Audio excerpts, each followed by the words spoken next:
আসসালামু আলাইকুম। আমি রাতুল আছি আপনাদের সাথে এবং আমার পাশে যে মনিটরটা আপনারা এই মুহূর্তে দেখতে পাচ্ছেন, এটার দাম প্রায় 1.5 লাখ টাকার উপরে। এখনই যারা ডিসাইড করছেন যে ভিডিওটা দেখে আর কি হবে, এই মনিটরটা আমি কিনতে পারবো না, তাদের বলি একটু দেখেন, হয়তো আপনারও ভালো লাগতে পারে। আমিও এটা কিনতে পারবো না, এটা এত এক্সপেন্সিভ, বাট স্টিল আমি এটা ইউজ করছি গত কিছুদিন যাবৎ এবং আমার কাছেও মনে হয়েছে যে আসলে এরকম একটা মনিটর আসলে লাইফে থাকলে লাইফটা একটু অন্যরকম হতে পারতো।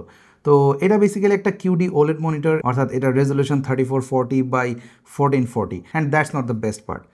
The best part is its refresh rate. এটাতে 240 হার্জের রিফ্রেশ রেট দেওয়া হয়েছে, যেটা ফুল রেজলিউশনে, অর্থাৎ 21:9 যে অ্যাসপেক্ট রেশিওর ফুল ওয়াইড লেন্থ এবং ফুল রেজলিউশন, সেটাতে আপনাকে 240 হার্জের রিফ্রেশ রেট প্রোভাইড করবে। আর যেহেতু এটা ওলেড মনিটর, সো এটার grey to grey response time হচ্ছে 0.03 মিলি সেকেন্ড। আর ট্রু ব্ল্যাক কালার্স সব কিছু তো জানেনই অলরেডি, বাট তারপর আমরা একটু দেখার চেষ্টা করব যে কোয়ান্টাম ডট এই ওলেড প্যানেলটা আসলে প্রোডাক্টিভিটি থেকে শুরু করে গেমিং সব কিছুর জন্য আপনারা যারা নো কম্প্রোমাইজিং একটা ডিল খুঁজছেন তাদের জন্য কেমন হতে পারে। কারণ এই স্পেক্স, এটা আপনার কাছে মনে হতে পারে যে অনেক এক্সপেন্সিভ, বাট আপনি যদি একটু মার্কেট রিসার্চ করেন, আপনি স্পেক্সটা দেখে কিছুটা সারপ্রাইজই হবেন যে এটার তুলনায় মার্কেটের অন্যান্য যে কম্পিটিশন রয়েছে, অনেকেই রয়েছে যারা কম্পিটিটিভ প্রাইস দিচ্ছে, বাট বেশিরভাগ ক্ষেত্রেই দেখা যাবে যে এর চাইতে অনেক বেশি প্রাইস কিন্তু মার্কেটে আমরা অন্যান্য মনিটরে দেখতে পাবো সেম স্পেক্সে। 240 hertz, WQHD, OLED, curve, 34 inch, সব কিছু মিলে আর কি। ওকে, তো সেসব নিয়ে অবশ্যই কথা হবে, বাট তার আগে একটু মনিটরের মডেলটা আপনাদের বলে দিই। এটা হচ্ছে MO34WQC2 এবং ডিজাইন ওয়াইজ এটা একেবারে টিপিক্যাল একটা গিগাবাইটের মনিটর। স্পেশালি এর যদি স্ট্যান্ডার্ড দিকে আপনারা তাকান তাহলে মনে হয় একেবারে পুরো পরিষ্কার হয়ে যাবে যে এটা একটা গিগাবাইটের মনিটর, কারণ গিগাবাইটের কিন্তু বাজেট রেঞ্জের মনিটরও আমরা এই টাইপের লেগ দেখতে পাই। এখানে আপনারা বেশ ঘটা করে লেখা দেখতে পাবেন ওলেড, বাট যেই জায়গাতে নোটিসেবল চেঞ্জ রয়েছে তা হলো এর থিননেস।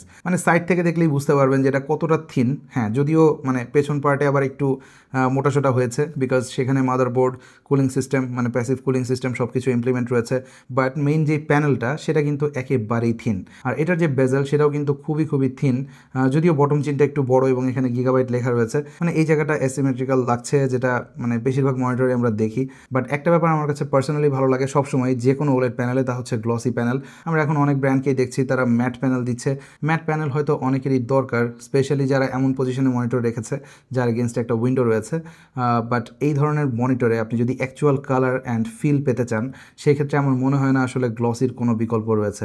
আপনি গ্লসি মনিটরে যেই পরিমাণ কন্ট্রাস্ট পাবেন, ম্যাটে কিন্তু সেই পরিমাণ কন্ট্রাস্ট আসলে অন পেপার থাকলেও আপনি দেখতে পাবেন না। এবং সাইড বাই সাইড আপনি যদি সেম মনিটর জাস্ট একটা গ্লসি একটা ম্যাট প্যানেল রাখেন, আপনি কিন্তু একেবারে ক্লিয়ারলি দেখতে পাবেন যে কতটা ডিফারেন্স ক্রিয়েট করে কন্ট্রাস্টে এই দুটো প্যানেল। এনিওয়ে, তো ডিজাইন নিয়ে আমরা আরেকটু কথা বলি। এই মনিটরটা বেসিক্যালি আপনারা আপ অ্যান্ড ডাউন করতে পারবেন অবশ্যই, আর এটা টিল্ট করা যাবে, এটা সুয়েবল করার কোনো অপশন নেই যেহেতু আলট্রা ওয়াইড মনিটর।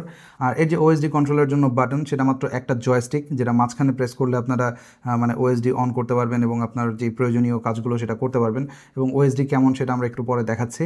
আর পাশে দুটো বাটন দেখতে পাচ্ছেন, এর মধ্যে একটা আমার সবচেয়ে ফেভারিট, সেটা হচ্ছে ওয়ান ক্লিক সুইচ। কারণ এই বাটনটা দিয়ে আপনারা যারা কম্পিটিটিভ গেমার রয়েছেন তারা জাস্ট একটা প্রেসে এই WQHD রেজলিউশনের ওয়াইড অ্যাঙ্গেল মনিটরটাকে 24 ইঞ্চের 1080p একটা রেজলিউশনের 240 হার্জ মনিটরে পরিণত করতে পারবেন। এবং আপনি যদি ডার্ক কোনো রুমে গেমিং করে থাকেন যেখানে খুব বেশি লাইট নেই, সেক্ষেত্রে আমার মনে হয় আপনি ভুলেই যাবেন যে আপনি আসলে এত ওয়াইড অ্যাঙ্গেলের কোনো মনিটর ব্যবহার করছেন। আর বেস্ট পার্ট যেটা বললাম, এটা ওয়ান ক্লিকে হয়, সো অনেক ইজি। আর কেন 24 ইঞ্চ দরকার সেটা আমার মনে হয় আপনারা যারা FPS গেমার রয়েছেন, প্রফেশনাল লেভেলে খেলেন, তারা ভালো বলতে পারবেন।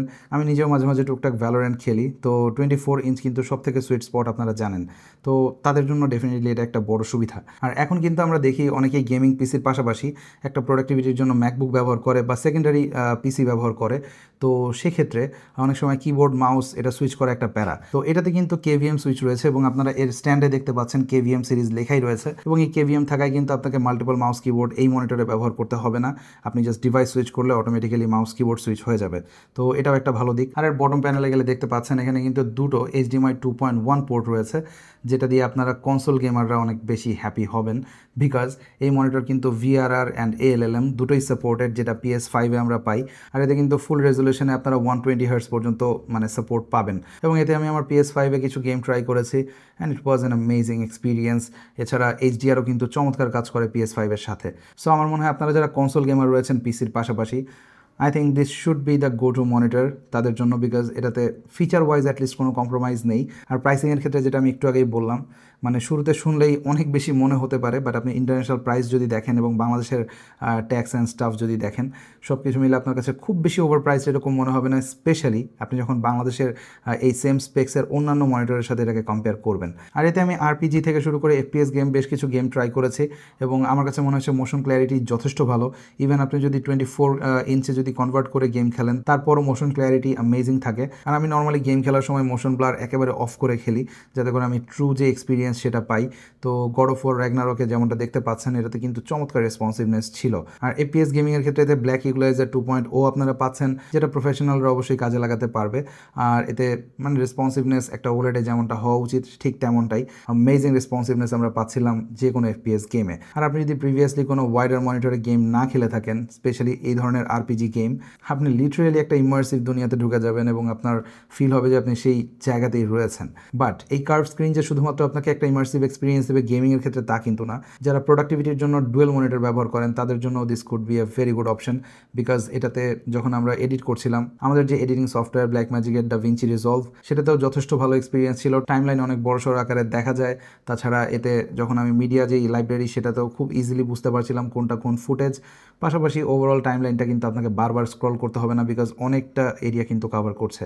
আর এই ধরনের এডিটিং বা প্রফেশনাল কাজের জন্য আরেকটা ব্যাপার কিন্তু অবশ্যই খুবই গুরুত্বপূর্ণ, সেটা হচ্ছে কালার কতটুকু অ্যাকিউরেট। ওয়েল, এটাতে গিগাবাইট যেটা ক্লেম করছে যে DCI P3 99% রয়েছে, আর এতে ডেল্টা E less than 2। তো আমরা স্পাইডার এক্স প্রোতে এটা ক্যালিব্রেট করেছিলাম যাতে করে আমাদের কালার গ্রেডিংটা আরেকটু ইজি হয়, কারণ আপনারা জানেন ওলেড প্যানেল কিন্তু মানে আউট অফ দ্য ফ্যাক্টরি একটু বেশি স্যাচুরেটেড থাকে, যেটা মানে যদি আপনি কালার নিয়ে কাজ করে থাকেন, সেটা ভিডিও হোক ফটো হোক, একটু ওভার স্যাচুরেটেড লাগে। তো সেটা রিডিউস করতে আমরা স্পাইডার এক্স প্রো ইউজ করেছিলাম। তো সেটাতে আমরা sRGB পেয়েছি 97% আর DCI P3 ছিল 74%। তো কালার গ্রেডিংয়ের জন্য মনিটরটা বেশ ভালোই মনে হয়েছে আমার কাছে। আপনি যদি খুব বেশি প্রফেশনাল কোনো কাজ না করে থাকেন, লাইক মুভি এডিটিং টাইপের, সেই ক্ষেত্রে এটা আপনাকে বেশ ভালো সাপোর্ট দেবে। আর এটাকে যদি আপনি একটা মাল্টিপারপাস মনিটর হিসেবে চিন্তা করেন, সেই ক্ষেত্রে আমার মনে হয় এটা বেশি মেক সেন্স করে। লাইক গেমিংয়ের ক্ষেত্রে একটু পাঞ্চি কালার কিন্তু বেশি ফেভার করে সবাই, আমি নিজেও। তো এটা আপনাকে সেটা ডেলিভার করছে। পাশাপাশি আপনার ওয়ার্ক স্পেসে মোটামুটি sRGB 97%, মানে আপনি sRGB দিয়ে কিন্তু অনেকটাই কভার করতে পারবেন আপনার যে প্রফেশনাল ওয়ার্ক ফ্লো সেটাকে। যদিও এর চেয়ে হায়ার অ্যাকিউরেসি অনেকেরই দরকার হয়, আমি এটা একেবারে অস্বীকার করছি না। তো তাদেরকে হয়তো একটু চিন্তা করতে হবে, বাট আপনারা যারা হাইব্রিড সলিউশন খুঁজছেন, I think this could be the one. তো এই ছিল বেসিক্যালি গিগাবাইটের এই MO34WQC2 মনিটরটা নিয়ে আমার অভিজ্ঞতা। এবং সেই অভিজ্ঞতা থেকে আমি বলতে পারি, আপনারা যারা QD OLED-এর বাজেট করেছেন তাদের জন্য এটা বেশ ভালো একটা অপশন হতে পারে। বাট কিনবেন কিনা সেই ডিসিশন অ্যাজ অলওয়েজ আপনাদের থাকবে। আর ভিডিওটা কেমন লাগলো অবশ্যই কমেন্ট সেকশনে জানাবেন। কোনো কিছু মিসিং মনে হলে আমাকে কমেন্ট সেকশনে জিজ্ঞেস করতে পারেন, আমি চেষ্টা করবো উত্তর দেওয়ার। আর এই ধরনের আরও মনিটর রিভিউ চান কিনা সেটাও জানাতে ভুলবেন না।